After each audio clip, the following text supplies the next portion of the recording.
والحديث عن مونديال اليد، دعونا نرحب بالمعلق الرياضي والزميل زهير الضامن. الله يمسك بالخير، يا مرحبا بك معنا. خير والكرامة ويعطيكم العافية وعلى هالبرنامج الجميل. إبراهيم وناصر متألقين دائما، وأنا سعيد أني أكون بينكم اليوم. الحديث على وجودك اليوم معنا للتعليق على هذا المونديال، مونديال اليد. نبي نعيش معك التجربة، كيف تشوف هذه التجربة وكيف تشوف الأجواء في هذا المونديال؟ طبعا هذا المونديال، الأجواء في المونديال بالتأكيد أنت تعلق على أعلى مستوى لكرة اليد في العالم، وبالتالي يعني أنت في أعلى مستوى. أكيد أجواء جميلة، والمنافسات الآن دخلنا في الأدوار الرئيسية، والمنافسات خلاص أصبحت المنافسات قوية وفيها شراسة، ومن يريد أن يحقق الألقاب عليه أن يعني يبذل جهود كبيرة، وبالتالي خلاص اليوم ما في مزحة. وإحنا عشنا أجواء كأس العالم كرة القدم هنا في قطر، وتعرف أن أجواء العالمية دائما هي أجواء مختلفة تماما بكل تفاصيلها. بالفعل. طيب، 7 منتخبات عربية على خط الانطلاق، من كان الأبرز ومن خيب الآمال من رأيك؟ والله خيبت الآمال، اللي خيب الآمال، شوف بقول لك، اللي خيب الآمال قطر. قل لي ليش؟ لأن خيبت آمال قارة كاملة. قطر كانت تمنح القارة الآسيوية مقعد إضافي عندما تكون في العشر يعني ضمن العشرة الأوائل في كأس العالم، وبالتالي أي العشرة هذه يمنحوا مقعد زيادة للقارة، فبالتالي خسارة قطر اليوم وعدم ظهورها بالشكل المميز خسارة للقارة بشكل عام. أما يعني أيقونة الفرح والأمل، يعني طبعا كل زائد ال6 فرق، أما أيقونة الفرح فهي بالتأكيد المنتخب المصري، أن نتأمل أن فعلا يكون على الأقل يحقق ميدالية في هذه المونديال. والمنتخب المصري الأمانة هو اليوم أفضل وكما ونوعا على مستوى حضور نجوم، وعلى مستوى التشكيلة، وعلى مستوى المواهب متعددة، وبالتالي منتخب مثالي ممكن يمشي بعيد في هذا المونديال. نشوف معاك هذا التقرير يتحدث عن المشاركة العربية والأمال المعلقة على المنتخب المصري.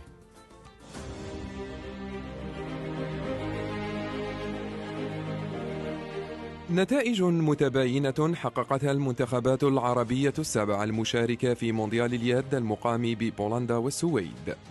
3 منها وصلت للدور الرئيسي، في حين تتنافس المنتخبات الأربعة الأخرى على المراكز الترتيبية في كأس الرئيس. مصر واصلت تحقيق نتائجها الإيجابية، حيث تمكنت من حجز مقعد لها في الدور ربع النهائي بعد فوزها يوم أمس على البحرين بنتيجة 26-22. تأهل هو السادس لمنتخب الفراعنة في تاريخ مشاركاتها المونديالية. المنتخب البحريني الذي فاز في الجولة الأولى من الدور الرئيسي على أمريكا ب32-27، ورغم الخسارة أمام مصر إلا أنه قدم مستويات جيدة جعلته الحصان العربي الأسود في البطولة التي تجاوز فيها الدور الأول بعد احتلاله مركز الوصافة في المجموعة الثامنة.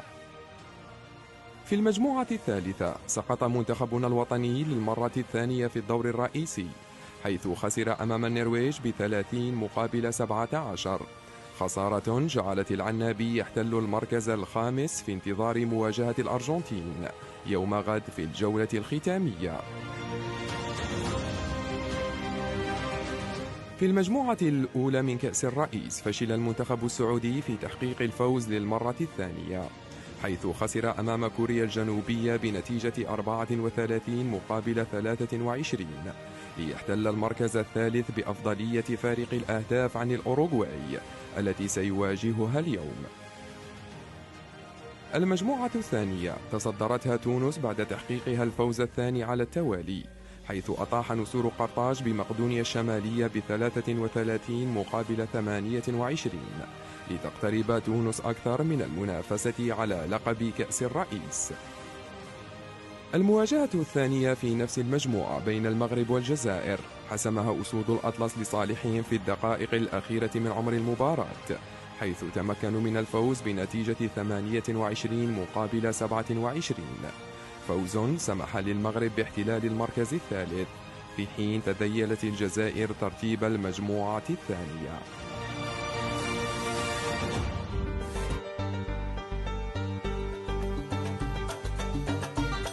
هذه المشاركات بالنسبة للمنتخبات العربية، وبالنسبة للمنتخب المصري أمامه الفرصة الأكبر في المباريات الجاية.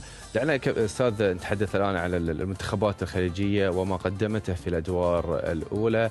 ذكرت قبل شوي أن المنتخب القطري أو منتخبنا القطري ما قدم أو ما ظهر بالصورة اللي احنا كنا متعودينها عليه. صحيح. وخيب ربما الآمال أنه يكون من أفضل العشر منتخبات. نتكلم الآن عن المنتخب البحريني والمنتخب السعودي.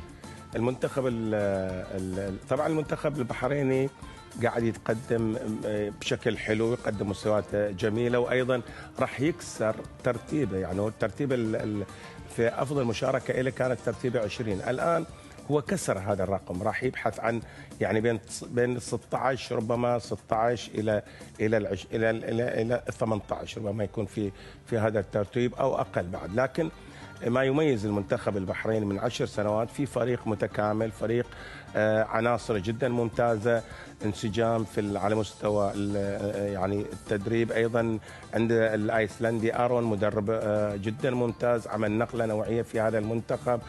اليوم يعني لعب في النهائي الأخير في آسيا أمام المنتخب القطري وخسر المباراة، لكن أيضا يعني أصبح من أقوى المنتخبات القطرية الخليجية، وقاعد يؤدي في كأس العالم بشكل حلو بقيادة طبعا نجمة واحد من نجوم التاريخيين أعتبرهم لكرة اليد البحرينية، حسين الصياد ورفاقه أيضا. أنت الحين بالنسبة لمتابعتك وأنك سعودي، شلون تشوف المنتخب السعودي وأداءه في المنتخب السعودي أيضا من المنتخبات اللي خيبت الآمال جدا، وتساؤلات كثيرة. يعني هل ماذا أريد؟ يعني أنا أعتقد الرؤية الغير واضحة للمنتخب. يعني هل كان يريد مشاركة مشرفة؟ هل كان يريد إعداد جيل آخر للمنتخب السعودي؟ هل كان يريد أيضا يعني مشاركة كانت غير واضحة أبدا، وبالتالي ظهر المنتخب السعودي بشكل غير مرضي. يعني الشارع السعودي لم يكن سعيد جدا بهذا المشاركة، بل كان فعلا يعيش حالة من الغضب وزعلان على هذه المشاركة بالتأكيد التي لن تلبي طموح المنتخب السعودي. وأفضل مراكز كانت 19 مركز 19 في 2003. الآن أعتقد المنتخب السعودي لن يحصل على هذا المركز أبدا، ربما يذهب إلى يعني نتحدث على راح ينافس من 25 لغاية 32، وبالتالي مركز غير مريح أبدا. هناك بعض الانتقادات بالنسبة لعادل ثاني، يعني نلاحظ أن أحد منتقدين للمدرب فاليرو ريفيرا، توافقه الرأي؟ لا، فاليرو شوف يظل فاليرو ريفيرا أحد أفضل المدربين وحصل على المركز الثاني على العالم. قد نختلف نتفق معه، ولكن هو في الكثير من الرهانات اللي تم الرهان معه في كل المحطات كان هو الأنجح، هو الذي يكسب الرهانات دائما. قد تكون هناك في أجيال غير يعني اختلفت بعض الأجيال وإصابة بعض اللاعبين، مثلا رافائيل كابوتي لاعب مميز في الخط الخلفي للمنتخب القطري اليوم أصيب في هذه البطولة. أيضا عدم مشاركة الفرانكيس الهداف كأس العالم في النسخة الماضية، وبالتالي بعض العناصر ربما أثرت على مستوى المنتخب القطري، ولكن يظل فاليرو واحد من أعظم المدربين في العالم بالتأكيد. جميل. نتحدث أيضا عن مثل ما شفنا في التقرير عن المنتخب المصري وما قدمه إلى هذه اللحظة في مشاركاته، وأيضا القادم بالنسبة للمنتخب المصري. المنتخب المصري أخوي إبراهيم يعني أنا أقول لك أيقونة الفرح والأمل الأخير للعرب في هذا المونديال. هو يقدم مستويات كبيرة، لديه أسماء عديدة محترفة أيضا في أوروبا، لديه يحيى الدرع وسيف الدرع ومحمد ممدوح هاشم، لديه أيضا علي زين الذي لعب في نادي برشلونة واحد من أعظم الأندية في العالم، وأيضا يلعب الآن لدينامو بوخارست الروماني. وبالتالي واحد من يعني مجموعة تكونت لهذا المنتخب، مجموعة من النجوم كبيرة قادرة أن تحمل على آمال العرب في هذا المونديال، وأعتقد يعني إن شاء الله قادرين، خصوصا أيضا أن المدرب الأسباني مدربهم برندو واحد من المدربين المميزين على مستوى كرة اليد. طيب، من ترشح للفوز باللقب؟ اللقب طبعا اللقب هناك حامل اللقب لموسمين أو لنسختين متتالية الدنمارك، وبنجوم الكبار ميكائيل هانسون وحارس المرمى الشهير أيضا. وعلى فكرة ناصر، بدون حارس قوي لا يمكن أن تحصل على بطولة في كرة اليد، لا يمكن أبدا، لا يمكن أن تحصل على بطولة لكرة اليد بدون حارس قوي. نعم. وبالتالي الدنمارك لديها هذه المواصفات، السويد الأرض والجمهور، وأيضا لديها يعني منتخب قوي جدا وهو وصيف أيضا النسخة الأخيرة عفوا. أسبانيا وتاريخها أيضا بلقبين. فرنسا الحاصلة على 6 ألقاب، أعتقد واحدة من أيضا الفرق المرشحة لنيل هذا اللقب، ولكن تبقى الأمور في أرضية الميدان تحكمها يعني تحكم العديد من الأمور، أهمها يعني الاستعداد البدني والمهاري، وأيضا أن لا تصاب بإصابات في مجريات المباريات بالتأكيد.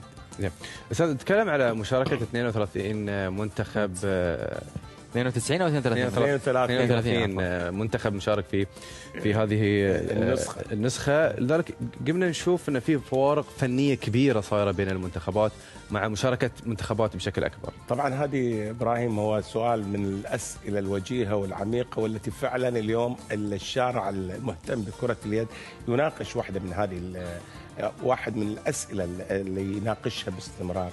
ما جدوى مشاركة 32؟ هل فيها جدوى؟ شاهدنا الفوارق الكبيرة بين المنتخبات الكبيرة، وبدت النتائج أيضا يعني 42 41 مقابل 20، يعني نتائج كبيرة لا تليق بهذا أنت تتحدث عن أعلى مستوى لهذه المنافسة.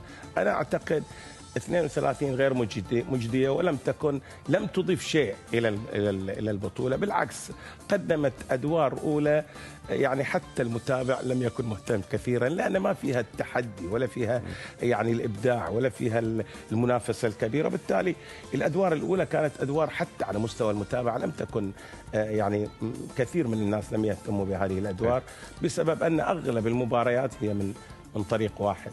بالفعل مباراتنا الجاية مع الأرجنتين، يعني الارجنتين وقطر توقعاتك؟ الافضليه لقطر. يعني الارجنتين ايضا هي لم تقدم مستوى جيد في هذه البطوله. قطر يعني مخيبه للامال، ليست لانها منتخب غير قوي، لانها منتخب قوي، واسيا كلها تبني عليها امال كبيره، على اعتبار انها دائما تمنح مقعد زائد للقاره الاسيويه. اسيا كلها فقدت هذه الميزه التي تمنحها قطر لاسيا. نعم. بالتالي هنا يعني محل الزعل، وهنا محل الاسف لعدم ظهور المنتخب القطري بهذا المستوى. زميل زهير الضامن، شكرا جزيلا لك على تواجدك معنا في 2:30. نتمنى لك ان شاء الله الاستمتاع في تعليقك ان شاء الله على هذه البطوله. شكرا. أنا شاكر لكم ناصر وإبراهيم هذه الاستضافة الجميلة، وأتمنى أني أيضا أكون ضيف خفيف على المتابعين لهذا البرنامج الجميل في 2:30، ويعطيكم أسعدتنا وشرفتنا. شكرا جزيلا لك على تواجدك. على العموم مشاهدينا، وصلنا معكم للختام، نشوفكم بكرة على نفس الموعد، في أمان الله.